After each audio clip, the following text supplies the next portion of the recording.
Okay, this video is for subwoofer amp install on factory sound system on a 2022 Mercedes GLS450, the X167. This video is not going to be super technical, just really an explanation of how the company that I hired installed this. So this vehicle is the standard Burmester system, so it's not the 3D or the 4D, upgraded one, just the standard sound system. To start things off, my line level converter is the good old trusty audio control LC2i Pro, and I'm just filming this so you guys can kind of see the settings. I did find that I did have to adjust the load select. I had it originally set to 20 kilo ohms, but then I found that during braking I was hearing a whine coming out of the speakers, so I set it to 20 ohms, and it got rid of that, and everything else here is working great. Phenomenal product. So the audio source, in my case, it got wired up to the front left subwoofer. This vehicle has two subwoofers under the front, the driver and the passenger side floor wells there. So the subwoofer signal, they tapped into the driver side one, and they ran the speaker line down, and of course into my audio control LC2i Pro here. So that's where the audio source is coming from. And of course, with the LC2i Pro, it does output the remote signal for the amp. And I did wire up the bass knob as well, which I'll show you guys in a moment. Otherwise, probably one of the bigger questions with these installs is where's the power source come from? So in this case here, so let me get this out of the way. This vehicle has the primary battery located underneath the driver's side seat. Sure, you could tap into there if you wanted, remove the seat and tap in. I've also been told, I haven't done it myself or seen any videos, but I've been told that if you slide the seat all the way forward, that apparently it's enough to get access to all the plastic parts. There's like floor vents there that you can remove, and you can get access to the battery that way apparently, but I haven't seen a video or attempted it myself. The company I hired to do this, which is a very, very reliable, highly experienced company that installed this sound system, which is why I picked them. They tapped into this fuse box here at the back.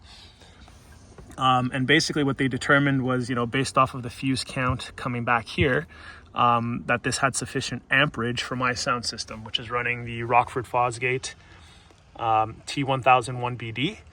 And the box here, which maybe I can film from this way, is the 10-inch W7 in the Pro Edge box from JL. So based on the current loads of this system, it wasn't going to be an issue to tap into here. And you can see right here, this is my power line right here, just so you can see the exact fuse location that they went into. And of course my fuse for the circuit is right here if it ever blows or whatever. So really, really easy to access.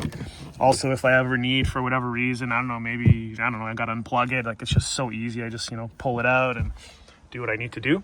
And then they just ran that wire underneath. See if I can show you guys here. See it right there? And it just kind of runs across. And of course it pops up here, feeds my amp, and off we go. That's how all of that is happening.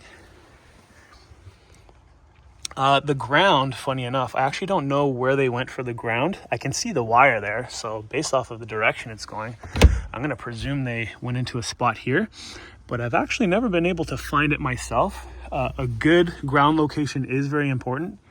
Kind of cruddy that I can't actually see it right now or be able to show. Oh, sorry, literally right in front of me. There it is right there.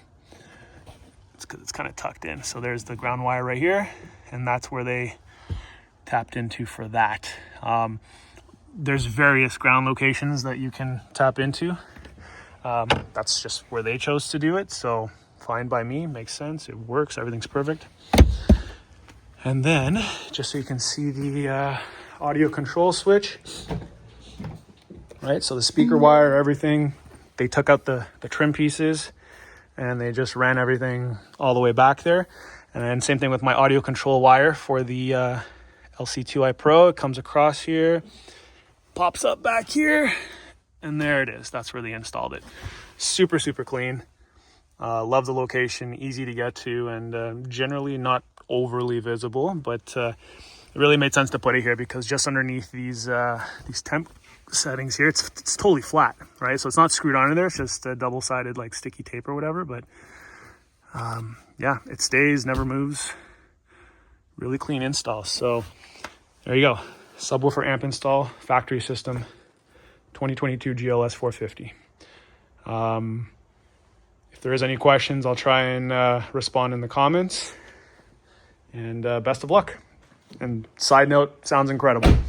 These cars are extremely acoustically sealed, so this thing absolutely pounds in the vehicle. But not a lot of the sound actually escapes to the outside, which I like that a lot. It literally sounds like a club in here, but from the outside, it's pretty quiet. In my case, I'm not going for SPL, right? Because it would make sense to make the sub face the back to sort of get that bass reflex, which I did do that to try it out, and it definitely is louder. There's more bass, but that's not what I'm going for. I'm going for clarity. So I opted to face this forward.